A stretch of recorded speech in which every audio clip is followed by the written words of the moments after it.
Hello everyone, welcome to the new class of chemistry. In today's class, we will discuss some of the topics related to how a chemical reaction can be written or a chemical equation can be written, and what are the different ways that can be used to express a chemical reaction, or the how can we write or how can we find out the concentration of a solution, or we can see how can we find out the amount of the substance which is being used in a certain volume of solution. So let's start the topic. First, we must know what is actually a stoichiometry of any chemical reaction. Actually, first we should understand the stoichiometry is actually a Greek word which is derived from two words, Greek words actually. Stoichion, that means element, and metrons, which means measure. Stoichiometry is derived from two Greek words, which is stoichion and metron. From the meanings of the word itself, we can understand that the stoichiometry means to measure something or to measure the element. So what is actually stoichiometry? It's nothing but the calculation of the reactants as well as the products that are being involved in a certain chemical reaction. Whichever chemical reaction we take, the calculation that has been involved in that chemical reaction is actually known as the stoichiometry of that chemical reaction. So what is a chemical reaction actually? That we had studied in the lower classes, in the lower grades. Chemical reaction is nothing but where some reactants react together to form a product, that is known as the chemical reaction, and it is always represented with the help of a chemical equation. This is an example of the chemical reaction. Here we have CH4, which can be said as methane. We have O2, that means we have oxygen. We have CO2, that we know actually carbon dioxide, and we have the H2O, which means we have the water. So how can we say that what are the reactants which had reacted together to form a product? This arrow sign, the left hand side of the arrow sign determines the reactants. So the left hand side, the whatever things are given, whatever substances are written, they are actually the reactants. Means methane, CH4, which is a gas, and O2, oxygen, which is a gas, are actually the reactants in this chemical equation, in this chemical reaction. And CO2 and water, carbon dioxide and water, which are also in the gaseous state, are the reactants in this chemical equation.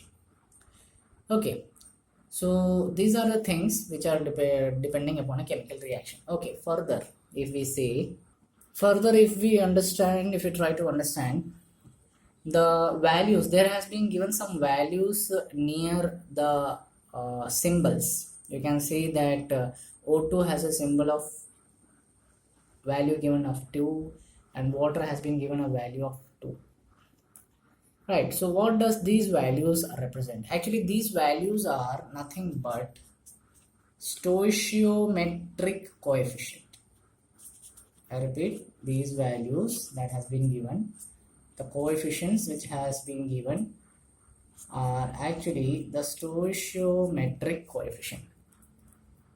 So what is the stoichiometric coefficient of CH4, methane? If anyone asks, what would be? Is there any value given? No. It means the stoichiometric coefficient is 1. Stoichiometric coefficient of carbon dioxide is 1. Oxygen 2. Water 2. So the stoichiometric coefficient actually says how much amount of substances has been used. So from these chemical equations, the particular chemical equation which has been given, we can understand one thing, that we can conclude some relationship between such things. That is, one molecule of methane when acted with 2 molecule of oxygen will give 1 molecule of carbon dioxide and 2 molecules of water, right? We can say it in this way in terms of molecules. Otherwise, the things we had studied in this chapter about the mole concept, we can say by that method also, 1 mole of methane reacted with 2 mole of oxygen combines to form 1 mole of carbon dioxide and 2 moles of water. So we can say it is in the form of mole concept also. What about the mass concept? We had studied the mass concept. We know the molar mass of carbon and hydrogen. So what will be the total molar mass of this substance? 12 into 4 means in total we will get 16 grams. So 16 gram methane when reacted with to oxygen is having the mass, molar mass, molecular mass of 16. So molar mass of O2 will be 16 into 2, 32. 32 into 2 means 64 grams oxygen total reacted together to form, I will say the total value here, 44 gram of carbon dioxide, and the total here 2 into 18, 36 gram of carbon dioxide. Means 16 gram methane when reacted with 64 gram of oxygen combines to form 44 gram carbon dioxide with 36 grams of water. So I had mentioned it in 3 different ways. One, by the method of number of molecules, 1 molecule of methane, 2 molecule of oxygen, 1 molecule of carbon dioxide, 2 molecule of water. Also in the method of number of moles by the mole concept. Also by the method of mass concept that we had studied. So all these are actually relationship. All these relationships can be determined from a chemical equation. So with the help of a chemical equation we can understand the mass of the total substance whatever are present there, the number of moles of the total substance whatever are present there, or the number of molecules how many are present there. So that can be depicted with the help of a relationship that can be written as mass as a relationship with molecules or moles, which has a relationship with the number of molecules. That's the relation. Opposite also can happen. Number of molecules has a relationship with mole, mole has a relationship with the mass. Also, you can see that the chemical equations, at the side of the chemical equation in bracket we had written G. This represents the state of matter. We know that state of matter, actually the state of matter, there are 3 states of matter: solid, liquid, gas. If we know that state of matter at which the substance is present, we can write it besides the symbol. Means here the methane is gas, so in bracket we will write gas. Suppose if it was a solid substance, we would have written in the bracket as S for solid. Here we have water as gas, means it is a water vapor. Suppose it was a liquid form, we would have written L, liquid. It is also gas, so G. Oxygen also gas, so G. So whenever we know, or if it is given or we are already well aware about the state of matter of the substance, we can write the state of matter in a bracket besides or the just along the side of the formula in the chemical equation. Okay, that's all about the chemical reactions. Now we will study what is how to write a chemical equation, also a small topic about limiting reagent. So what is a limiting reagent? We all know that when we write a chemical equation, different reactants will have different mass or moles or the number of molecules. If suppose we are considering the mass, there will be difference in the mass of different reactants. So what happens, certain reactant which already gets consumed limits the amount of product that is to be formed. Means whichever reactant is lesser in quantity or lesser in mass will actually limit the amount of product formed. Suppose we are taking the example which he had taken earlier. Here we can say we have 16 gram of methane and 64 grams of oxygen.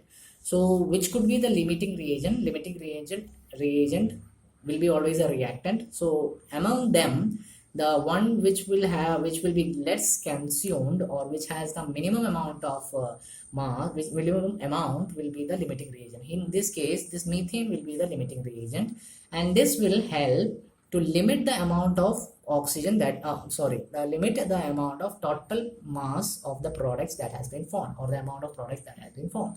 So this methane will act as a limiting reagent in this case. Okay, now we shall study how to write a balanced chemical equation. Balanced chemical equation. So how can we write a balanced chemical equation? For that, we must we will take an example. Suppose we are taking substance C3H8. C3H8.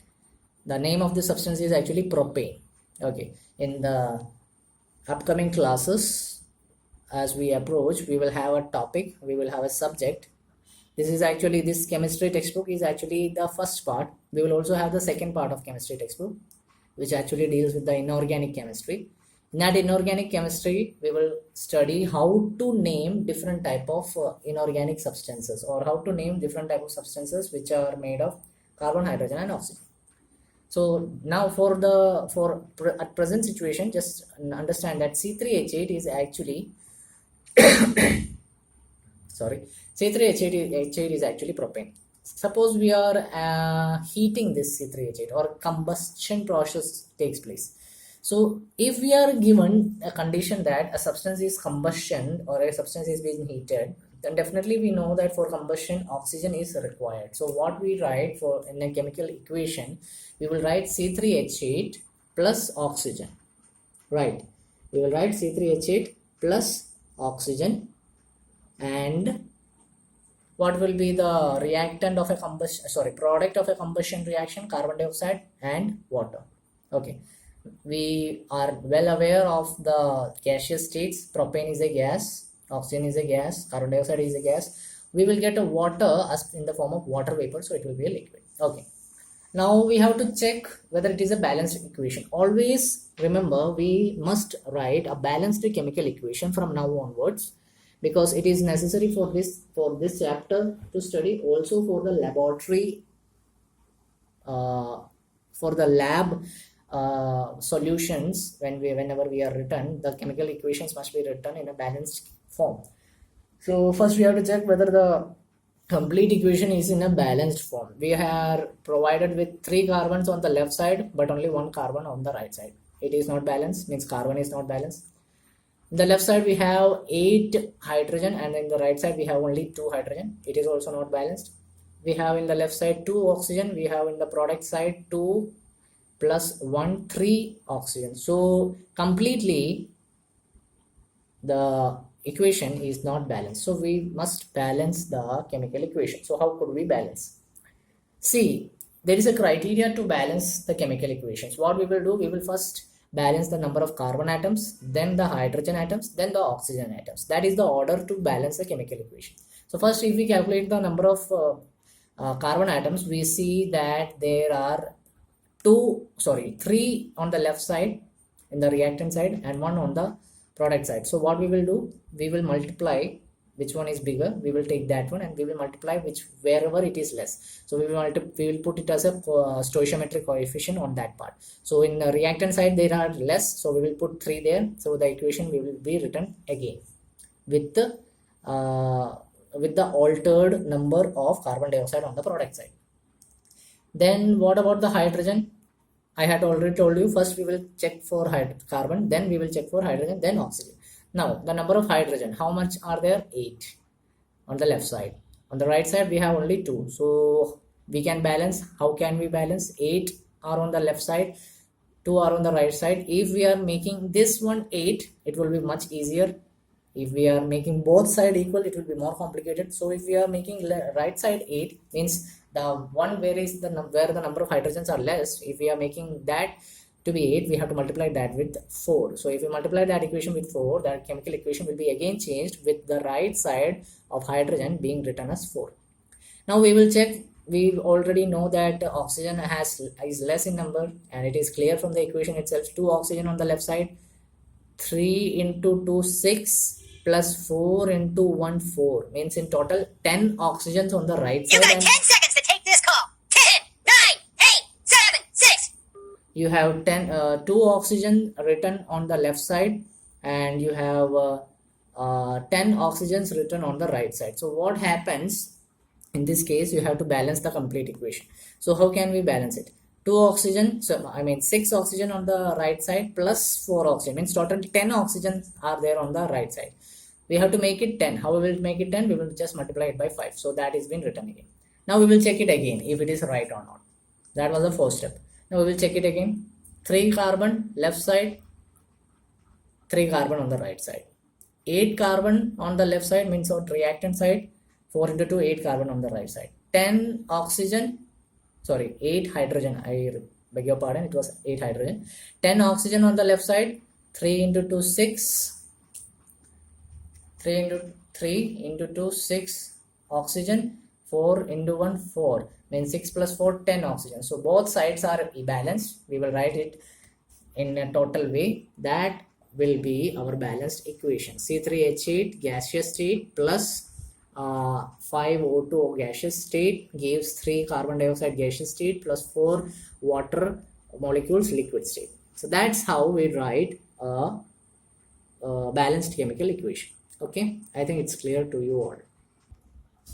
Now, as we had mentioned earlier, we know that we had studied the stoichiometry and how to write a balanced chemical equation. Now we will understand how to compute or evaluate the concentration of a solution or the amount of substance which are found, which is present in a given volume. There are 4 ways to represent the concentration of a solution. First, the mass percentage, which is also known as the weight percentage, W by W percentage. Then is the mole fraction, molarity and molality. I'm confused in these both words. One is molarity R and one is molality L. So both of the wordings are different. Both of the spelling of both are different. Also, the computation or the determination of both the values are also different. Okay. So what is a mass percentage? It's nothing but the mass of solute divided by the mass of the solution. That is actually the mass percent. Okay. And if we understand the concept of mole fraction, what would be mole fraction? It's nothing but a ratio. Mole fraction is nothing but a ratio of the number of moles of a particular component which is present in the solution to the total number of moles of the solution. How we will express it? Mole fraction is always represented with the letter X. Suppose we have a solution with the component A and B. Mole fraction is always written as X of which component we find. If we are finding the component, if we have a solution AB and we are finding the mole fraction of A, it will be written as XA. And if we are finding the mole fraction of B, it will be written as XB. When we are provided with the mole fraction of A being Na and Nb. So how we will find it? We are told that the number of moles of the particular component in the solution will be with the ratio of the total number of moles. So number of moles of A will be Na. Number of moles of, if we are finding the mole fraction of A, it will be number of moles of N of A, Na divided by the total number of moles, Na plus Nb. That is the mole fraction of substance A. Suppose if we are asked the mole fraction of substance B, we will write it as Xb equals mole fraction of the substance, that is B, whichever we take, divided by the total mole fraction of the component, Na plus Nb. Clear? That is actually the mole fraction. Okay. Next is the molarity. It is nothing but the number of moles of solute divided by the volume of the solution, which is taken in liters. That is actually molarity. It is always represented with capital letter M. And for case of molarity actually depends on the volume.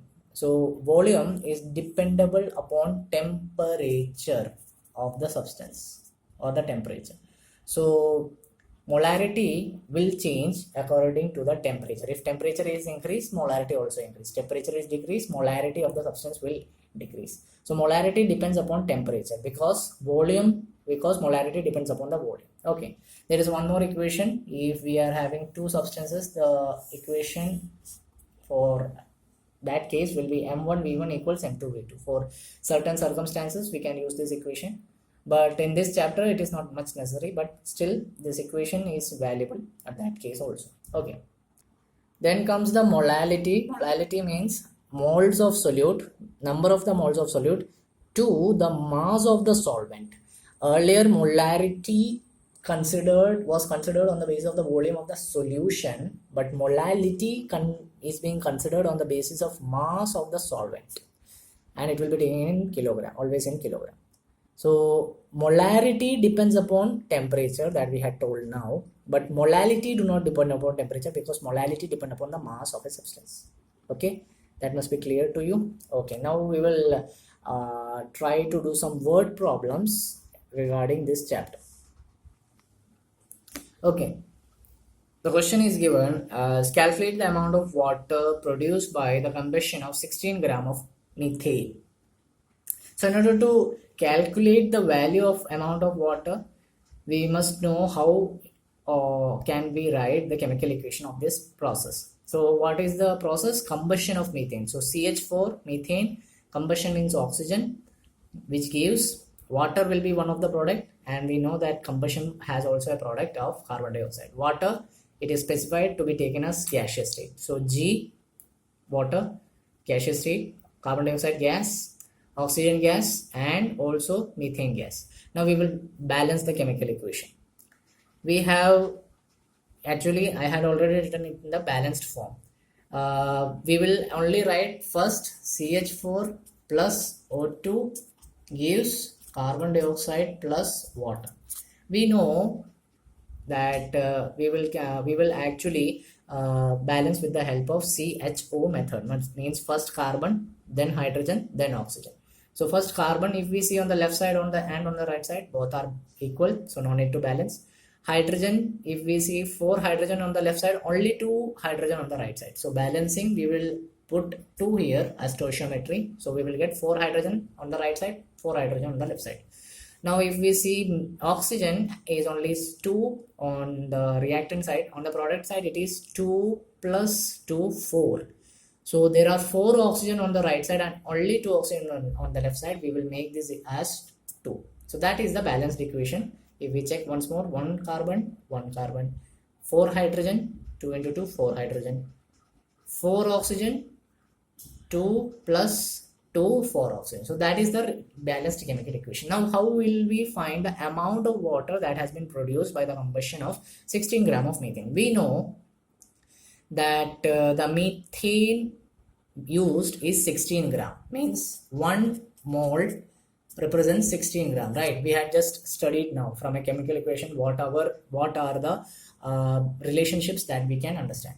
1 mole of methane means 16 gram of methane is used to produce how much water? 2 moles of water, or we can say 2 into 18, 36 gram of water, right? So I think we had calculated the value directly. Otherwise we can use the step method also. How many moles of water is being produced? 2 moles. What could be the mass of that 2 moles of water? 2 into, we will calculate the molar mass. How it will be? It will be 18. So total 36 grams. 1 mole of methane gives 36 grams of what? Water. So we can find that 2 moles of water will give us 2 into the 18, whatever was the molar mass, divided by 1 mole of that substance, means 36 gram. That is the answer. Okay. Second question is asked about the number of moles, or how many moles are required to produce 22 gram carbon dioxide after combustion. Means the same equation if we consider. We have to compare the methane with carbon dioxide. So how much methane is being used? 16 gram, or 1 mole of methane is used to provide as 1 mole of carbon dioxide. Means we can say 16 gram of methane is used to produce how much mass? How will find it? 12 plus 2 into 16. How much it will be? 44. 16 gram of methane gives us 44 gram of carbon dioxide. What is asked in the question? How many moles of methane are required to produce 22 grams of carbon dioxide? Means half of this one. Half number of carbon dioxide if we want to produce, then how much moles are only required? Half mole is required for carbon dioxide, right? Because it is given 22 gram. 1 mole is 44 gram. How much moles will be 22 gram? Half moles, right? So half mole, in order to produce the half mole of carbon dioxide, how much moles of what is asked? Methane. How much moles of methane is required? Half mole. Simple. That's the answer. 0.5 mole. Otherwise, how much it is given? 22 gram. We will find the mass of methane which is being produced. So we will divide it 22 by 44. We will get 0.5 mole. Okay. Now how we will find the mass percentage. So substance given that a question is given that a solution is prepared by adding 2 gram of substance A to 18 gram of water. Means substance A is the solute. This is actually the solute. That is actually the solute that is being given. And water is the solvent, 18 gram. What is the mass percentage of solute? We know the formula of mass percent. Mass of solute divided by mass of the solution. The solution mass is being given as 18 gram. But we well know that actually solution combines the solvent and solute, where 18 gram of water is just a solvent. So how we will find? We will just take the total value of the solution, 2 grams of A and 18 grams of water. So 2 plus 18, 20. How much moles of mass of A is being added? 2. So 2 divided by 2 plus 18 means 20 into 100. When we solve, we will get 10% of the solution is actually added. Means 10% of A was added into the solution. Okay. So what is the next question? It is actually finding the molarity. Calculate the molarity of sodium hydroxide, NaOH, in the solution where it is prepared as 4 gram is in enough water to form 250 milliliter of solution. So molarity, we have a formula, number of moles of solute divided by the volume of solution in liter. It is given in milliliter, we have to change in liter definitely. Solute is sodium hydroxide. Solvent, it is given water. Okay. How much moles of solute? Not given in the question. But one thing is given as bracket. Molar mass of sodium is 23. Why is it given? It is given to find the moles of the solute. We know that for finding the moles of solute, we have a formula, mass divided by the molar mass of the substance. What is the mass of the solute? It is given in the question, 4 grams divided by. What is the molar mass of sodium hydroxide? Is it given? No. But we know the molar mass of each substance. Sodium, we know it is 23. How much sodium? 1. So 23 into 1 plus. How much oxygen? 1. So 1 into 16 plus. How much hydrogen? 1. So 1 into 1. So 4 divided by 23 plus 16 plus 1. What will be the total answer? 40. So 4 divided by 40. When we solve, we will get 0.1 mole. We have to find the molarity of the solution. Here we had only found the number of moles of the solute. What would be the molarity of solution? Number of moles, 0.1 divided by volume of solution in liter. It is given in milliliter, so we will convert in liter by dividing by 1000. So by dividing by 1000 means it's a fraction. We will reciprocate. So we will get 0.1 divided by 250 into 1000. If you solve, you will get the value as 0.4 capital M is the SI unit, molar. Capital M means 0.4 molar is the molarity of the solution being used. Okay.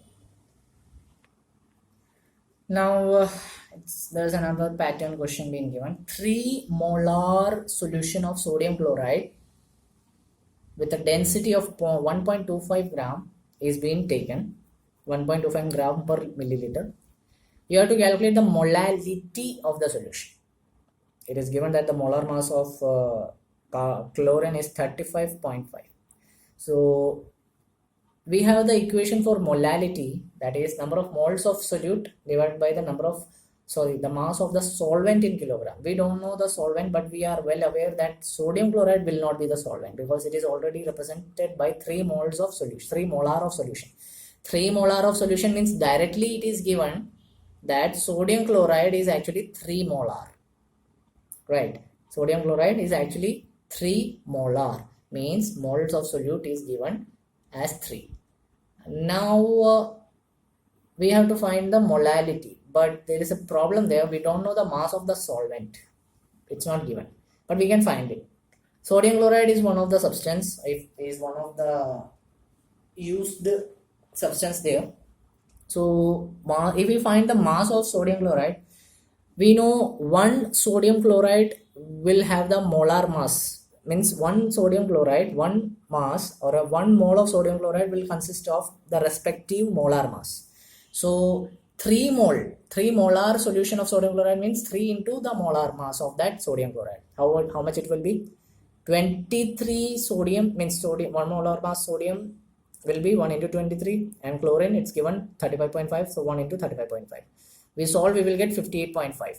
So sodium chloride will have the molar mass of 58.5, but 3 molar solution is given, means 3 into 58.5 we will get the mass of sodium chloride, right?